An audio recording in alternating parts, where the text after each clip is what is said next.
Queria fazer alguns registros rápidos, senhora presidente, no dia de hoje. Primeiro, para requerer, lamentando, encaminhando uma moção a esta casa e registrando aqui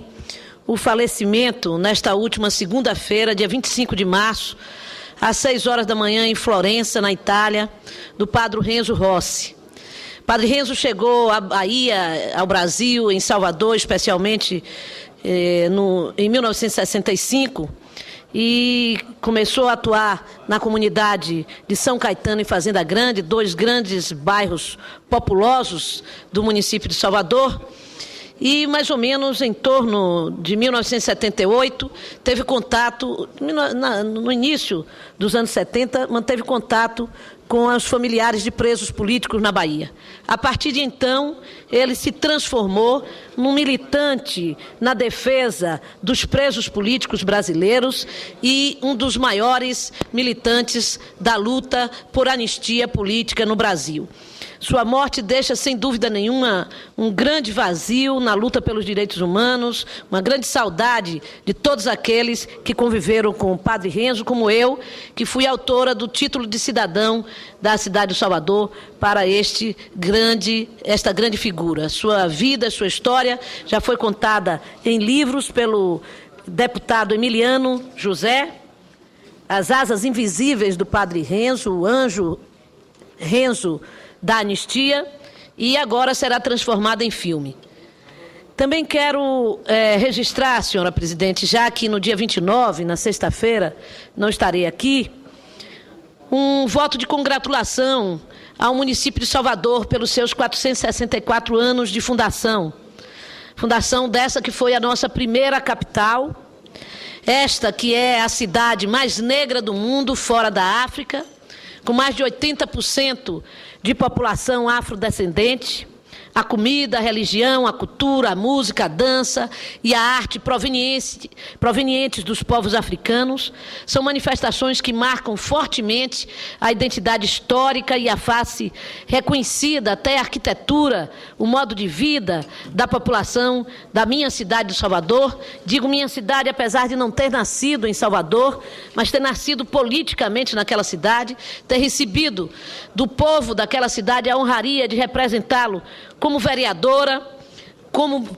primeira mulher prefeita de Salvador, como a mais votada deputada estadual do município,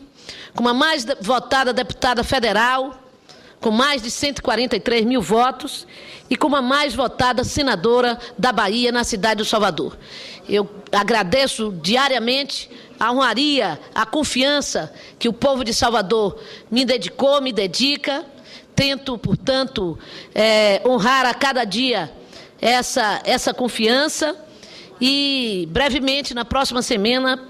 pretendo fazer um discurso tratando de forma mais demorada da situação de vida do povo da minha cidade e das dificuldades por quem passa a nossa cidade. Além disso, senhor presidente, para fazer um registro caro a Vossa Excelência, a todos nós que lutamos pela democracia, é a passagem do 45º aniversário do assassinato do estudante Edson Luiz, no dia 28 de março de 1968, na cidade do Rio de Janeiro, que levou a uma manifestação de 50 mil pessoas em protesto pelo ocorrido, marcando de forma profunda a resistência do povo brasileiro, da classe média brasileira, contra o governo autoritário, a ditadura militar que se instalou no nosso Brasil em 1964. Tanto não poderia deixar de registrar esse momento histórico também que vivemos.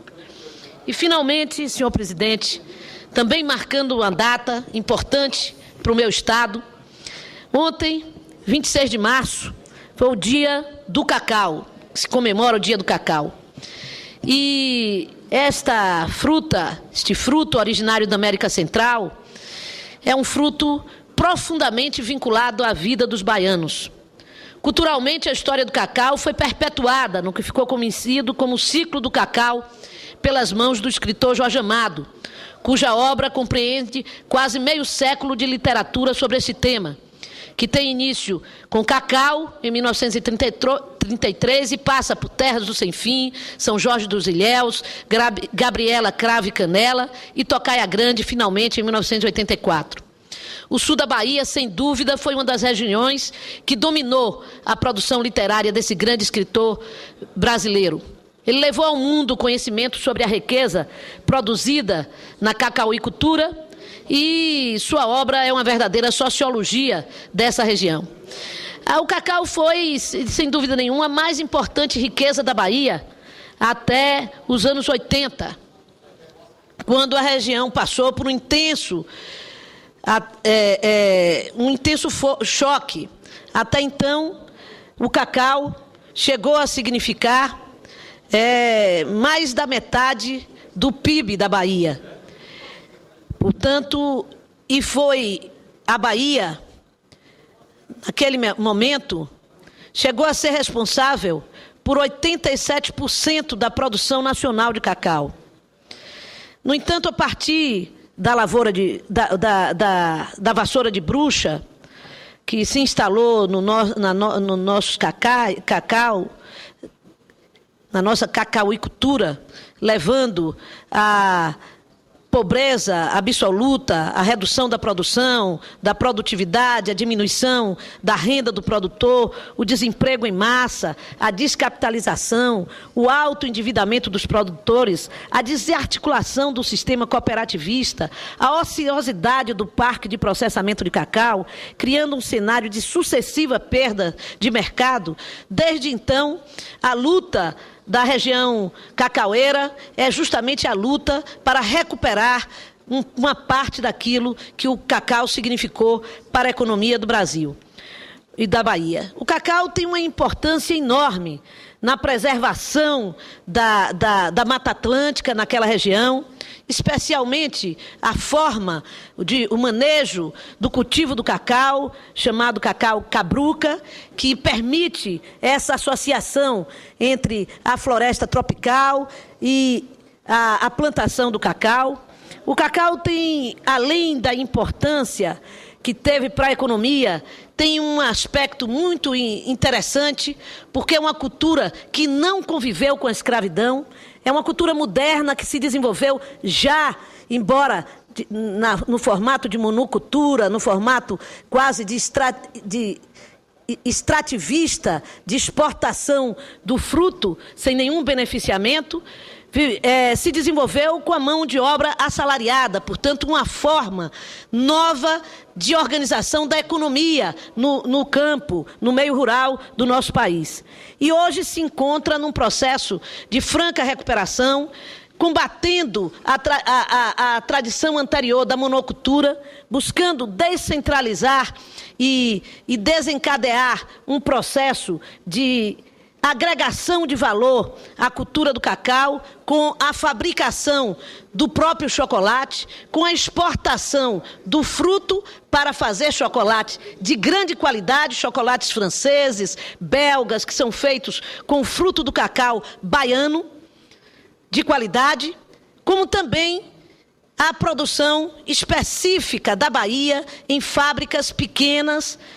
que se torna uma especialidade nossa. Os senhores senadores receberam ontem, todos, um pouco desse chocolate produzido pela Bahia, produzido pela agricultura familiar, numa experiência vitoriosa do governo baiano, numa fábrica de chocolate gourmet, chocolates finos, que são produzidos na Bahia para o consumo interno e para exportação. Tudo isso, o salão de chocolate que se realiza em Ilhéus, o salão de chocolate que se realiza em Paris, que o ano passado também se realizou em Salvador, reconhecendo a importância da produção de cacau da Bahia, especialmente da Bahia, para a produção de chocolate no mundo. Essa produção de chocolate que aumenta, triplicou 3 vezes, melhor dizendo, a demanda do chocolate, enquanto a nossa produção de cacau não acompanha esse desenvolvimento. E para finalizar, senhor presidente, eu quero dizer que, apesar de tudo isso, sofrem muito ainda os produtores de cacau na Bahia. há 2 semanas atrás, fizeram manifestações queimando pneus em função das dificuldades que enfrentam. A semana passada teve aqui o secretário de Agricultura da Bahia em reunião com o Ministério da Agricultura para discutir questões concretas do cacau que eu queria aqui destacar. Querem os senhores produtores de cacau da região a implantação de uma política que contemple o uso de novas tecnologias e extensão rural, a disponibilização pelos órgãos governamentais de um plano safra voltado ao setor cacaueiro, com a inclusão do cacau na política de preço mínimo, a defesa da regulamentação do drawback, mecanismo que permite à indústria importar matéria-prima sem taxas para depois utilizá-la em produto exportado, que está prejudicando profundamente o cacau na Bahia. A regulamentação das taxas de importação para o cacau e seus derivados. Nós não estamos achando que não se pode importar cacau, mas não se pode importar cacau da forma que está se importando, prejudicando profundamente a produção de cacau no Brasil, especialmente na Bahia. Sem o entendimento a esses pleitos, dificilmente será possível competir com o cacau que vem da África, produzido a um custo bem menor. Segundo as associações que representam os produtores, vivemos um momento crucial para esta atividade econômica, pelo fato de não termos um mecanismo que proteja a cacauicultura em nosso país. Essa situação vem levando a introdução no nosso país, caro presidente, vou finalizar, de frutos contaminados, frutos de cacau contaminados por diversos tipos de doença, sem a fiscalização devida. Os navios que vêm da África, por mais de uma vez, já trouxeram pessoas mortas que chegam aqui, como nos navios negreiros fugidos. Alguns chegam vivos, outros mortos, e com isso trazendo toda uma situação de falta de fiscalização para a saúde desses frutos, né, que vêm de fora para aqui, gerando, portanto, uma grande preocupação. Então, eu quero, nesse 26 de março passado, e no dia de hoje, saudar os produtores de cacau da Bahia, saudar o de socorro para os cacauicultores do meu estado e a produção de cacau do Brasil. Muito obrigada, senhor presidente.